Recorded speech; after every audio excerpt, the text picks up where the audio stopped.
우리에게 필요한 복이 무엇일까요? 가장 중요한 것은 영적인 복입니다. 그러나 우리는 영적인 복만이 필요한 것이 아니라 이 땅을 살아갈 때 현실적으로 필요한 육적인 복도 필요한 것입니다. 그러나 이 모든 것은 우리가 내 노력으로 취할 수 있는 것이 아니라 우리의 믿음은 하나님께서 주셔야 된다는 것이죠. 오늘 특별히 유아 어린이 교육국 헌신 예배인데, 어려운 때 이렇게 열심히 주님의 나라 영광을 위해서 영혼들을 섬기시는 우리 국장 장로님, 임원들과 각 부서의 부장, 스태프들과 우리 교사들, 수고하시는 우리 교육자 한 분 한 분께, 그리고 우리 아이들, 어린 아기들 시작해서 우리 초등학교 모든 학생들 한 사람 한 사람 위에 하나님의 복이 한량없이 부어지기를 축복합니다. 오늘은 우리가 이제 2장을 읽고 있는데, 오늘 본문 앞에 보면은 여러분 기억하시는지 모르겠습니다. 하나님께서는 이스라엘 백성들에게 영적인 복을 하셨습니다. 이스라엘 백성들에게 가장 중요한 것은 하나님 중심으로 삶을 돌이키는 것입니다. 하나님의 중심의 삶을 돌이킨다는 것이 그 당시에 어떤 가시적인 것으로 나타나는가 하면은 성전을 짓는 것입니다. 이 성전을 지어야 되는데 성전은 내팽겨두고 자기 집을 짓고 살기 바빴던 이스라엘 백성들에게 하나님께서는 말씀하시죠. 너희 애가 어떻게 살아가고 있는지를 돌아보고 빨리 성전을 지어라. 이 성전을 짓는다는 것은 바로 예배의 삶, 하나님의 중심된 삶으로 빨리 삶의 재편을 하라는 하나님의 말씀입니다. 이스라엘 백성들은 참 감사하게도 그 말씀을 받고 하나님의 말씀에 따라서 이제 성전을 재건축하기를 시작합니다. 그때부터 하나님께서는 이미 복을 주신 것입니다. 여러분, 우리가 지금 보이지 않는다 할지라도 우리 편에서 해야 될 가장 우선적인 것은 빨리 돌이키는 것입니다. 빨리 우리의 삶을 하나님 중심으로 돌이키면 됩니다. 그 다음에 일어날 일들은 하나님이 알아서 하십니다. 언제 주실는지, 어떤 방식으로 우리의 인생을 인도하실는지는 그건 하나님의 플랜에 있는 것입니다. 오늘 본문 앞에 보면은 우리가 학교에서 이제 세 번째 강의 시간에 여러분께 말씀을 드렸는데, 영적인 복을 이미 그들에게 약속을 해주셨습니다. 2장 5절을 보십시오. 너희가 애굽에서 나올 때에 내가 너희와 언약한 말과 나의 영 성령이 계속하여 너희 가운데 머물러 있나니 너희는 두려워하지 말라. 하나님은 당신의 백성들과 맺은 이 언약, 약속을 절대로 깨뜨리지 않는다. 너희들이 언약을 깨뜨린다 할지라도 나는 여호와다. 절대로 너희를 향한 언약, 약속을 깨뜨리지 않는다. 그에 대한 증명으로 하나님의 성령이 너희들과 함께 머물러 있겠다. 여러분, 이것이 바로 오늘 우리에게 주시는 영적인 복이라고 할 수가 있습니다. 7절을 보세요. 또한 모든 나라를 진동시킬 것이며 모든 나라의 보배가 이르니니 내가 이 성전의 영광이 충만하게 하리라. 오늘 오전에 제가 하나님의 영광에 대한 말씀을 드렸습니다. 영광이 충만하다는 것은 하나님이 그들과 동행하겠다는 것이죠. 그들은 하나님을 알고 기뻐하는 참된 그런 삶을 살겠다, 그렇게 약속하셨고, 그리고 9절도 보시게 되면 이 성전의 나중 영광이 이전 영광보다 크리라. 만군의 여호와의 말이니라. 내가 이곳에 무엇을 주겠다고요? 평강을 주리라. 하나님은 어떤 분이십니까? 하나님은 약속을 깨뜨리지 않습니다. 우리 안에 계신 성령님은 영원히 내주하십니다. 그리고 하나님은 당신의 영광을 우리에게 비추셔서 하나님을 계속 만나도록 도우시는 분이십니다. 하나님은 어떤 분이십니까? 우리에게 평강을 주시는 분이십니다. 이것이 영적인 복입니다. 오늘 우리가 읽은 이 본문은 하나님이 이렇게 말씀하신 다음 이제 몇 개월이 지납니다. 그리고는 다시금 학계를 통하여 주신 말씀인데, 이 말씀을 통해서 육적인 복도 하나님께 주겠다 약속을 하신 겁니다. 오늘 말씀을 통해서 우리가 어떤 확신과 기도를 해야 되는가 하면은, 하나님께서는 은혜를 주시는데 우리에게 영적인 복과 육적인 복을 주신다는 그런 기대와 믿음을 가지시고 우리는 살아가야 되겠습니다. 오늘 말씀을 통해서 저는 세 가지로 여러분께 우리가 어떻게 어떻게 하나님으로부터 영적인 육적인 복을 받을 수 있는가? 세 가지를 말씀드릴 텐데요. 첫 번째는 거룩한 백성이 되라는 겁니다. 거룩한 백성이 되는 것이 복을 받는 그런 하나님의 은혜를 경험하는 조건이라고 할 수가 있습니다. 성전을 건축하는 것은 그들의 삶의 우선순위를 하나님께 두겠다는 결단이었어요. 그러나 정말 중요한 것은, 외적인 것보다 더 중요한 것은 내적인 변화, 심령의 변화가 더 중요합니다. 오늘 말씀이 어떻게 시작하는지 한번 보실까요? 자, 여러분 10절에 11절 보십시오. 만군의 여호와가 말하노니 너는 제사장에게 율법에 대하여 물어 이르라. 제사장의 율법을 물으라고 합니다.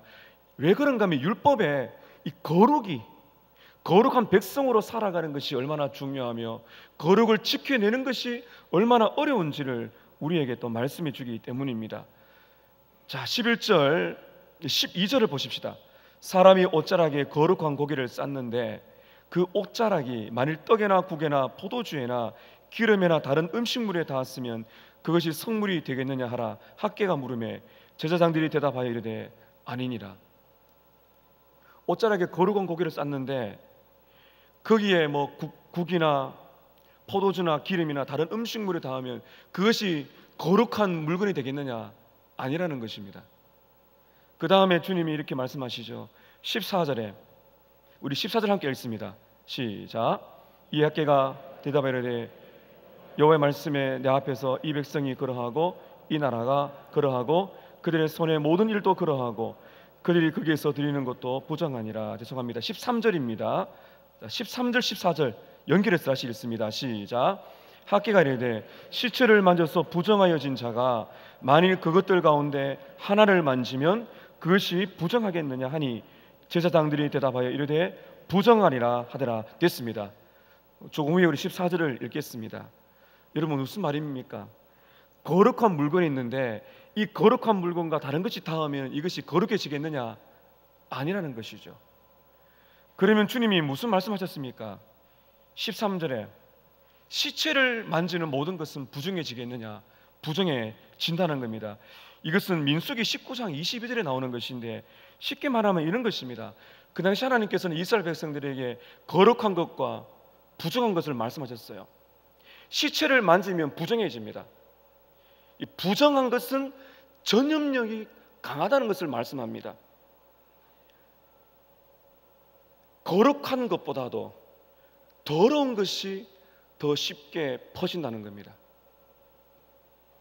거룩한 물건을 손을 대는 것이 내가 거룩해지는 것이 아니고 더러운 물건에 내가 손을 대게 되면 더러워진다. 율법에 나오는 말씀이에요. 이것을 왜 강조하셨는가 하면은 여러분 생각해 보십시오. 아이가 깨끗한 손을 벽에 댔습니다. 그럼 깨끗하죠. 그런데 손에다가 더러운 진흙을 묻고 나서 벽을 손댔습니다. 어떻습니까, 여러분? 오염이 되지요. 바로 그것을 주님께서 말씀하고 계신 것입니다. 더러운 것은 쉽게 오염이 된다는 겁니다. 거룩한 것보다도 더러운 것이 더 쉽게 퍼진다는 겁니다. 여러분 우리 아이들 보세요. 우리 아이들 이 땅에 살아갈 때 좋은 것에 영향받는 거 어렵습니다. 무엇이 더 쉽습니까? 더럽고 추악하고 음란하고 폭력적인 그 정결치 못한 것에 노출이 되면 그것에 더 많이 오염되는 속도가 빠르다는 것이죠. 여러분 이해가 되시죠? 이제 우리 인간의 본성입니다. 좋은 것들, 거룩한 것들을 가르쳐도요 참 깨달아지는데 시간이 많이 걸리지만은 그렇게 악하고 더러운 것은 가르치지 않아도 인간의 본성은 쉽게 오염이 된다는 겁니다. 주님이 이렇게 학개를 통해서 말씀하신 이유가 뭘까요? 지금 백성들이 이런 삶을 살고 있다는 것입니다. 14절입니다. 이 학개가 대답하여 이르되 여호와의 말씀에 내 앞에서 이 백성이 그러하고 이 나라가 그러하고 그들의 손의 모든 일도 그러하고 그들이 거기에서 드리는 것도 부정하니라. 백성들이 성전 건축하는 것도 더럽답니다. 헌금을 드리는 것도 더럽답니다. 왜 그렇습니까? 여전히 백성들은 성전을 짓는 다시 말하면 내가 하나님 중심된 삶으로 돌아오겠다고 결단을 했지만은 이들의 진짜 문제는 무엇입니까? 여전히 세상 방식과 오염된 것이 남아 있다는 겁니다. 주님이 그렇게 말씀하시는 것이죠. 성전을 건축하고 예물을 드리는 것 정말 귀하다. 옛날에는 그렇게 하지도 않았거든요. 그런 말씀을 듣고 사람들이 자극을 받아서 성전을 건축하고요, 예물을 드리는 예배가 회복되었어요. 근데 주님은 말씀하십니다. 성전을 건축하고 헌금을 드리고 예배를 드리는 거 정말 칭찬받을 만한 일이고 귀하지만은 문제가 무엇인가 하면 더럽다는 겁니다. 무엇이요? 백성들의 마음이 더럽기 때문에 그들의 이 예배 행위도 성전을 건축하는 모든 것들도 더럽다고 말을 하는 것입니다. 여러분, 이것이 우리에게 무슨 말입니까? 예배를 드린다고 해서, 그냥 예배 자체를 내가 드린다고 해서 내가 저절로 거룩해지는 것이 아니라는 겁니다. 내가 정결하지 못한 상태에서 예배를 드리게 되면 그것은 예배를 망치게 되는 것이죠. 여러분, 우리가 이렇게 지금 예배가 많이 회복이 되었어요. 오늘 통계를 보니까 상당히 많으신 분들이 예배에 오고, 그리고 우리 자녀들이 다음 세대 예배를 많이 옵니다. 그런데 정말 중요한 것은 예배당에 앉아 있는 것이 아니죠. 그 귀하죠. 주님이 이렇게 말씀하는 겁니다. 너희들이 성전을 짓는 거, 예배를 드리는 거, 헌금을 드리는 거 너무 귀한데 그것만으로 부족하다. 왜냐하면 너희들의 손이 더럽기 때문에. 왜 손이 더럽습니까? 마음이 더럽기 때문에, 아직도 오염되어 있기 때문인 것입니다. 내가 정결하지 못한 상태에서 예배를 드리게 되면, 예배를 드리는 것, 예배 참석하는 것은 귀하지만은 그러나 그 예배는 종교적인 행위가 될 수가 있다는 것입니다. 정말 중요한 것은 무엇인가요? 정말 중요한 것은 예배를 드리는 행위가 귀하지만 정말 중요한 것은 내가 거룩한 백성이 되는 것입니다. 정결치 못한 내 마음, 여전히 남아있는 악의 습관들, 주님 보실 때 우리가 참으로 정결할까요? 여러분, 그래서 정말 주님이 우리에게 원하시는 것은 이것입니다. 오늘 예수님의 보혈로 우리의 오염된 이 죄책감, 오염된 죄의 습관이 씻음받는, 예수의 보혈로 정결함을 받는 백성이 되는 것, 이것이 복을 받는 첫째 비결이라는 것입니다. 하나님이 정말 이스라엘 백성들에게, 우리에게 요구하시는 것이 무엇일까요? 예배에 나와야 됩니다. 외적인 변화가 필요합니다. 예배에 나오고, 그리고 교회에서 교사로 섬기고, 교회 여러 가지 일들을 하는 것 귀합니다. 하나님은 그것이 나쁘다고 말한 것이 아니에요. 성전을 건축하는 것 귀합니다. 그러나 이스라엘 백성들에게 말하는 것은 외적인 변화뿐만 아니라 정말 중요한 것은 마음과 삶의 진정한 변화라는 것입니다. 여러분, 기억하세요. 거룩한 것은 전염되는 것이 어렵습니다. 그러나 더럽고 악한 것은 전염이 빨리 된다는 것이죠. 오늘 주님이 그렇게 말씀하시잖아요. 이스라엘 백성들이 말씀대로 살려고 몸부림을 치는데 자꾸 오염이 되더라는 겁니다. 그래서 은혜가 필요한 거예요. 그리고 예배를 드리지만 진짜 마음의 변화를 받으라고 말씀하시는 겁니다. 이것이 저와 여러분의 진짜 예배가 되시기를 축복합니다. 여러분, 우리가 예배를 드리고 세상에 나가보세요. 요즘에 이 스마트폰, 이 기기,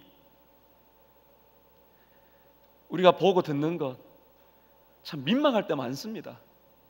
길을 걸어가도 민망할 때가 있습니다.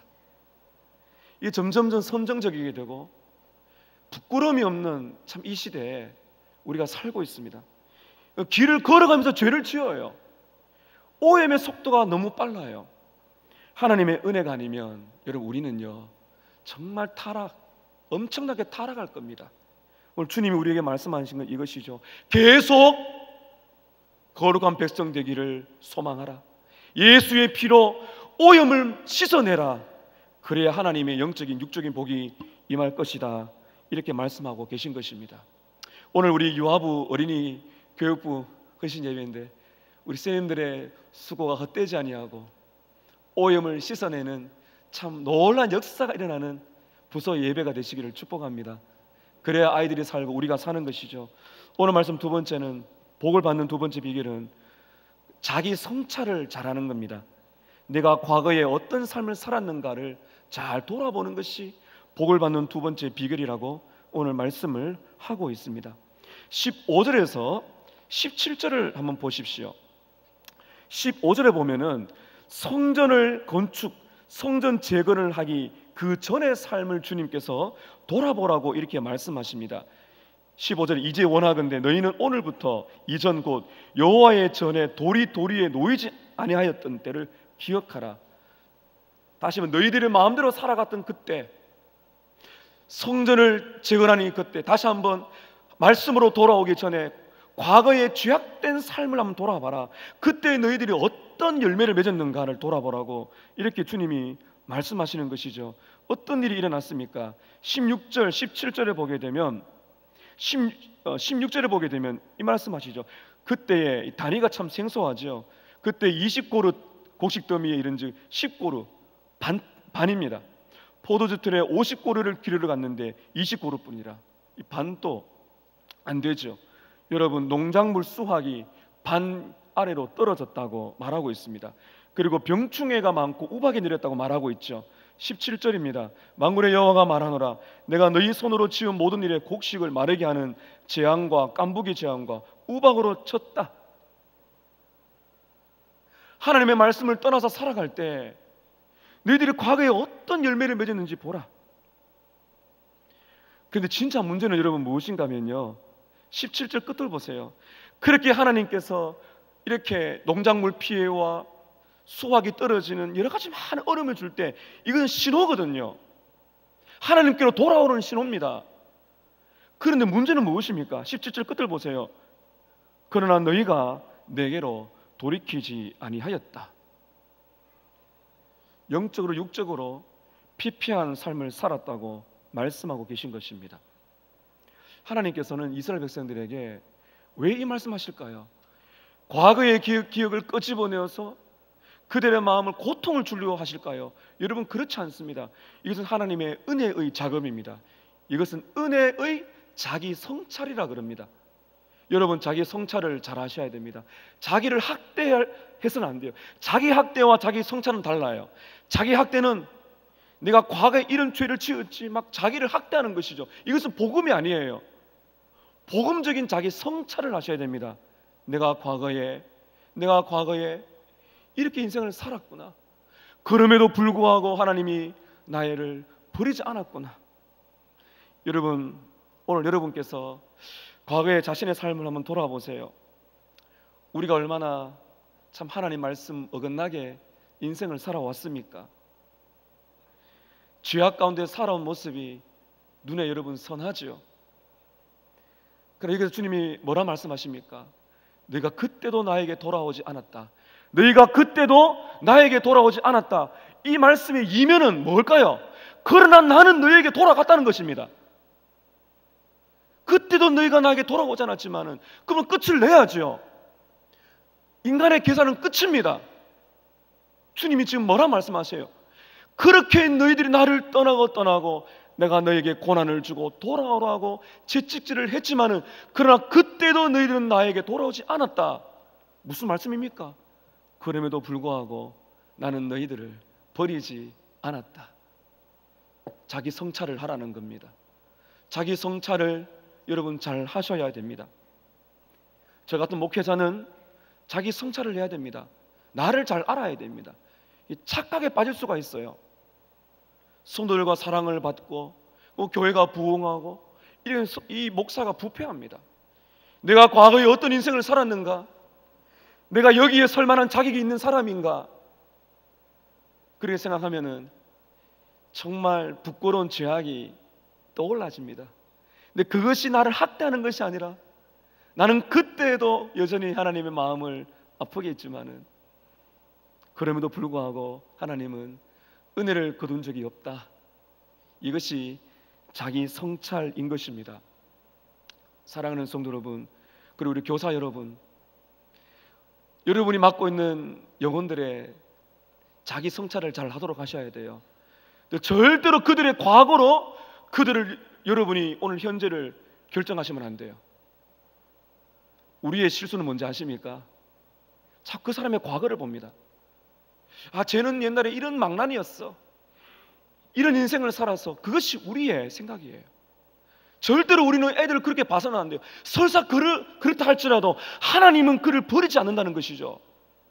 우리는 정직 과거를 봐야 됩니다. 나는 과거에 이렇게 살았고, 내가 맡고 있는 아이들은 과거에 이렇게 살았는데 현재 하나님이 이를 어떻게 바꿀 것인가, 이것을 봐야 우리에게 소망이 있는 것이죠. 사랑하는 우리 스모나 가족 여러분, 성경적인 자기 성찰을 잘 하시기를 바랍니다. 그러면 오늘 내가 은혜로 살고 있구나, 내가 그렇게 하나님을 떠나갔는데 돌이키지 않았는데 오늘 내가 어떻게 여기 서 있는가, 은혜죠. 은혜 외에는 설명할 길이 없는 것입니다. 마귀가 주는 자기 학대를 하지 마시고 하나님의 은혜가 빚어내는 자기 성찰을 하셔서 그렇게 죄악된 내 인생을 포기하지 아니하시는 하나님의 은혜에 감사하시는 여러분 되시기를 바랍니다. 마지막 세 번째입니다. 복을 받는 비결 세 번째는 하나님이 복을 주실 것을 기대하라는 것입니다. 하나님이 우리의 인생에 복을 주신다는 것을 기대하라는 것입니다. 18절 19절을 여러분 보십시오. 주님이 분명히 말씀하세요. 자, 먼저 말씀을 읽고 제가 여러분께 설명을 해드릴게요. 자, 18절 19절 읽습니다. 시작.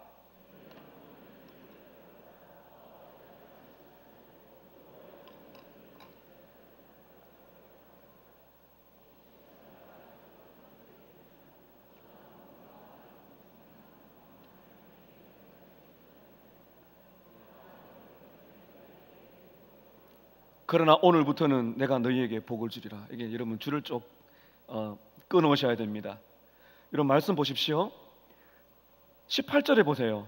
너희는 오늘 이전을 기억하라. 또 한 시점을 떠올려 보라는 거예요. 이때는 언젠가 하면은, 잘 보세요, 아홉째 달 24일 곧 여호와의 성전 지대를 쌓던 날부터 기억해 보라. 15절은요 성전을 재건하기 전에 방탕하게 죄악 가운데 살아왔던 그때를 기억하라는 말이고, 18절은 부족하지만은 성전을 다시 재건하는 그때부터. 무슨 말입니까? 여전히 죄악이 있고 부족하지만은 하나님의 말씀대로 살려고 돌이킨 그때, 하나님께로 한 발자국 움직인 그때, 부족하지만은 내 인생을 재편하여 죄악을 버리려고 기도하고 하나님의 은혜로 살고자 내 인생의 중심으로 하나님을 두려고 했던 그때를 기억해 보라. 그때 어떤 일이 있었는가 보십시오. 19절에 곡식 종자가 아직도 창고에 있느냐, 포도나무, 무화과나무, 석류나무, 감람나무에 열매가 맺지 못하였느니라. 여러분, 이것이 무슨 복일까요? 삶을 돌이켜서 성전을 재건했는데 열매가 없답니다. 이 말씀을 보게 되었을 때 그들이 하나님께 돌아간 그때 갑자기 창고가 막 채워지는 일이 일어나지 않았다는 겁니다. 여전히 가난을 경험했다는 것이죠. 여러분, 우리 하나님 앞에서 결단하고 은혜를 구하고 내 삶을 하나님 중심으로 그의 나라와 그를 구하는 삶으로 재편한다 할지라도 갑자기 내 인생에 변화가 생기는 것은 아닙니다. 갑자기 모든 것이 다 잘 되는 것은 아닙니다. 여전히 열매가 없고 실망스럽고 어려운 때가 있습니다. 여러분, 그런데요, 우리가 왜 실망할 필요가 없습니까? 왜 실망할 필요가 없습니까? 19절 끝을 항상 여러분의 말씀을 붙드시기를 바랍니다. 그러나 오늘부터는 내가 너희에게 복을 줄 것이다. 하나님의 약속을 기억하라는 것입니다. 여러분, 19절 다시 보세요. 곡식 종자가 아직도 창고에 있느냐? 무슨 말입니까, 여러분? 이미 지금은 곡식을 다 뿌린 상태예요. 추수하려면 아직 몇 달이 걸립니다. 그러나 주님이 지금 뭐라 말씀하세요? 너희의 창고에 곡식 종자가 씨가 남아있느냐? 다 뿌려라! 다 뿌려라! 추수하려면 많은 시간이 걸리고 너희의 눈에 열매가 없게 보이지만 다 뿌려라! 하나님이 뭘 약속하십니까? 내가 풍성한 소출을 줄 것이다. 이것이 하나님의 약속인 겁니다. 오늘 말씀이 우리에게 무엇을 주고 있습니까? 하나님께서는 우리의 과거의 죄악에도 불구하고 여전히 약하고 부족하지만은 하나님께로 한 발자국 돌이키는 백성들에게 미래를 약속한다는 겁니다. 내가 오늘부터 너에게 복을 줄 것이다. 여러분, 그러나 우리의 계산기로 우리는 오늘 빨리 두드릴 필요는 없어요. 하나님이 정확한 타이밍 속에 영적인 육적인 복을 우리에게 줄 것입니다. 얼마만큼 어떤 방식으로는 모릅니다. 다 부자가 되는 것은 아니지만은 우리 인생에 살아갈 때 필요한 것들은 하나님께서 공급해 주신다는 것을 하늘 아버지가 먼저 그의 나라와 그를 구할 때 우리에게 있어야 될 것, 진짜 우리에게 필요한 것들은 반드시 더해 주신다는 믿음을 가질 수가 있는 것입니다. 여러분, 이것이 무엇입니까? 이것이 바로 하나님의 은혜입니다. 하나님께서 우리에게 은혜를 주셔야 우리가 살고, 하나님이 은혜를 주셔야 영적인 육적인 복을 받을 수가 있는 것입니다. 말씀을 한 번 더 정리해 보고 싶어요. 제가 이렇게 한번 문장을 만들어 봤습니다. 우리가 하나님으로부터 영적인 육적인 복을 받는 길은 무엇인가요? 첫 번째입니다. 거룩한 백성이 되도록 은혜를 구하는 것입니다. 거룩한 백성이 되도록 은혜를 구하세요. 여러분, 왜 그런지 아십니까?